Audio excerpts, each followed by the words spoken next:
that Boris Johnson is elected as the leader of the Conservative and Unionist Party. Dull, he is not. And for all his foibles, Boris Johnson brings unbridled optimism to a beleaguered country. We are once again going to believe in ourselves and what we can achieve, and like some slumbering giant, we are going to rise and ping off the guy ropes of self-doubt. He has won over Britain's Conservative Party, but not the country. We demand a people's vote! Among the protesters who ringed the convention centre today, some vigorous critics. What do you think of Boris Johnson as a PM? I think he's a clown. I think he's an absolute clown. I like it, it's brilliant. Britain's governing party has taken a bold, perhaps last-chance gamble to stay in power.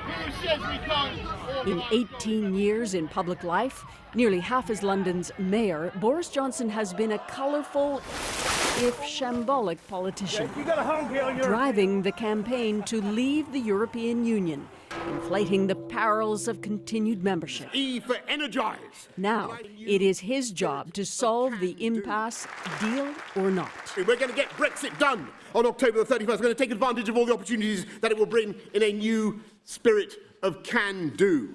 But it is a colossal challenge, with a razor-thin majority in Parliament and a deeply divided party.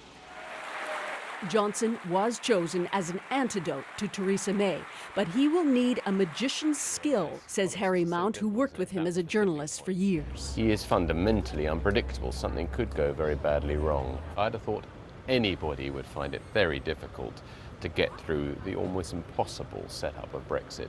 But there is this little bit of magic in Boris, which is unlikely, but he could pull it off. And from the man who raised Boris Johnson, well, steady on. He does have a penchant for saying what he thinks. Oh, I think that's all right. I think, you shouldn't clamp that. You shouldn't squash that out totally. Tomorrow, watch this door. Theresa May will be moving out and Boris Johnson moving in, each after meeting the Queen. He's already changing the tone. After a meeting of MPs this afternoon, one emerged to say, Boris love-bombed us. Snap polling, though, suggests nearly half of Brits are not so charmed. Susan Ormiston, CBC News, London.